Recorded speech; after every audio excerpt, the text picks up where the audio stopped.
ਅਗਲੀ ਖਬਰ ਵੱਲ ਵਧੀਏ ਤੇ ਗੱਲ ਕਰੀਏ ਮਿੰਟ ਜੀ ਮੁਹੱਲਾ ਕਲੀਨਿਕ ਦੀ। ਮੁਹੱਲਾ ਕਲੀਨਿਕ ਦੇ ਨਾਂ ਤੇ ਸਿਆਸੀ ਪੇਚੇ ਫਸ ਗਏ ਜੀ।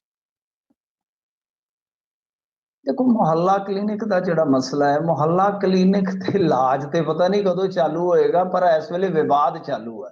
इलाज पता नहीं कदों शुरू होएगा, पर विवाद शुरू हो चुका है। दरअसल की है कि इन्हां ने मुहल्ला क्लिनिक लिशका के पुशका के जदों तस्वीरां सोशल मीडिया ते पाइयां ते लोग कहंदे ओ तेरी इत्थे यार सेवा केंद्र चेता आ गया।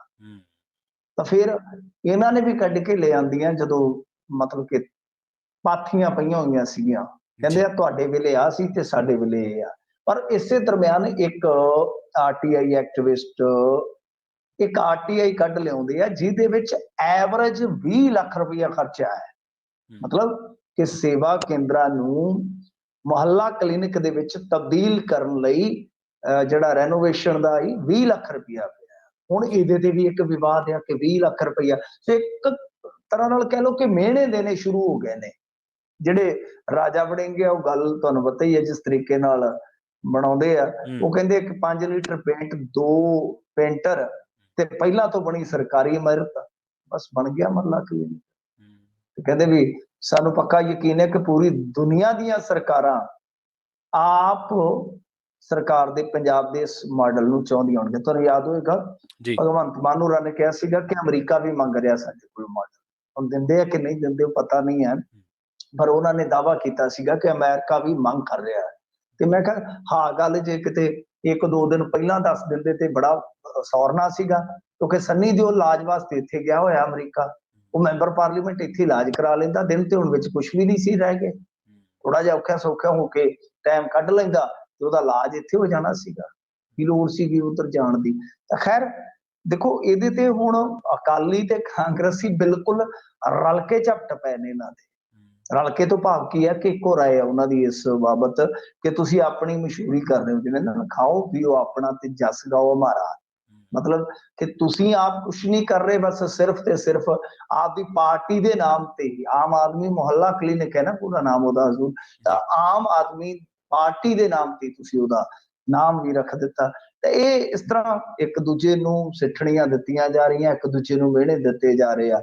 ਪਰ ਹੁਣ ਇਹਦੇ ਵਿੱਚ ਅੱਗੇ ਕੀ ਹੁੰਦਾ ਕਿ ਨਹੀਂ ਹੁੰਦਾ ਇਹ ਵੇਖਣਾ ਹੋਏਗਾ ਕਿ ਕੀ ਸਾਰਾ ਇਨਫਰਾਸਟ੍ਰਕਚਰ ਜਿਹੜਾ ਉਹ ਮਿਲਾ ਕੇ, ਕਿਉਂਕਿ ਹੁਣ ਤਾਂ ਕਹਿ ਸਕਦੇ ਆ ਕਿ ਜੀ ਇਹਦੇ ਚਾਹ ਕਰਾਂਗੇ, ਇਹਦੇ ਚਾਹ ਕਰਾਂਗੇ, ਇਹਦੇ ਚਾਹ ਕਰਾਂਗੇ, ਕੀ ਉਹ ਇੰਨੀ ਰਕਮ ਦਾ ਬਣਦਾ।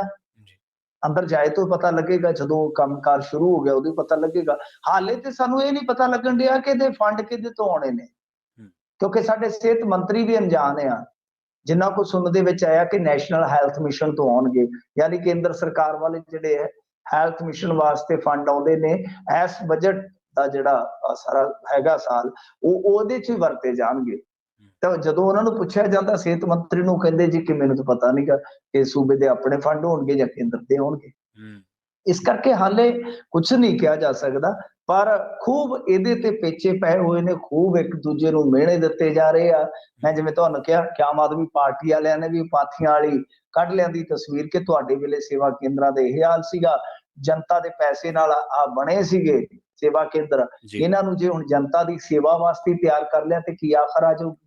ਪਰ ਮੇਰੇ ਖਿਆਲ ਦੇ ਨਾਲ ਦੇਖਣਾ ਇਹ ਹੋਏਗਾ ਕਿ ਜਿਹੜਾ ਇੰਨਾ ਪੈਸਾ ਲੱਗਿਆ 20 ਲੱਖ ਰੁਪਇਆ, ਹੁਣ ਪਤਾ ਨਹੀਂ ਕਾਹਦੇ ਕਾਹਦੇ ਤੇ ਲੱਗਾ। ਕਿਤੇ ਸਿਆਸਤ ਹੈ ਨਾ, ਉਹਨਾਂ ਨੇ ਉਹਨਾਂ ਤੇ ਦੋਸ਼ ਲਾਉਣੇ, ਉਹਨਾਂ ਨੇ ਉਹਨਾਂ ਤੇ ਦੋਸ਼ ਲਾਉਣੇ ਆ, ਪਰ ਉਹਦੇ 'ਚ ਕੀ ਦਿੰਦੇ ਆ ਇਹ ਵੇਖਣ ਵਾਲੀ ਗੱਲ ਹੋਏਗੀ। ਕਿਉਂਕਿ ਡਾਕਟਰ ਤੇ ਇਹਨਾਂ ਨੇ ਇੱਕ ਤਰ੍ਹਾਂ ਨਾਲ ਕਿਰਾਏ ਤੇ ਹੀ ਰੱਖਣੇ ਆ। ਕਿਰਾਏ ਤੋਂ ਭਾਵ ਕੀ ਹੈ ਕਿ ਪਰ ਮਰੀਜ਼ ਦੇ ਹਿਸਾਬ ਦੇ ਨਾਲ ਇਹਨਾਂ ਨੇ ਡਾਕਟਰ ਨੂੰ 50 ਦੇਣੇ ਆ, ਫਾਰਮਾਸਿਸਟ ਨੂੰ 25 ਦੇਣੇ ਆ, ਤੇ ਮੇਰੇ ਖਿਆਲ ਦੇ ਨਾਲ ਜਿਹੜਾ ਤੀਸਰਾ ਹੋਏਗਾ ਹੈਲਪਰ ਉਹਨੂੰ 12-13 ਰੁਪਏ ਦੇ ਦੇਣੇ। ਤਾਂ ਇਹ ਪੈਸਾ ਕਿਹੜੇ ਇਨਫਰਾਸਟ੍ਰਕਚਰ ਤੇ ਲੱਗਦਾ ਉਹਦਾ ਇੰਤਜ਼ਾਰ ਰਹੇਗਾ। ਹਾਲ ਦੀ ਘੜੀ ਤਾਂ ਮਿਹਣਿਆਂ ਦਾ ਨਜ਼ਾਰਾ ਹੀ ਹੈ, ਉਹ ਜਿੰਨਾ ਮਰਜ਼ੀ ਲਈ ਚਲੋ। ਜੀ।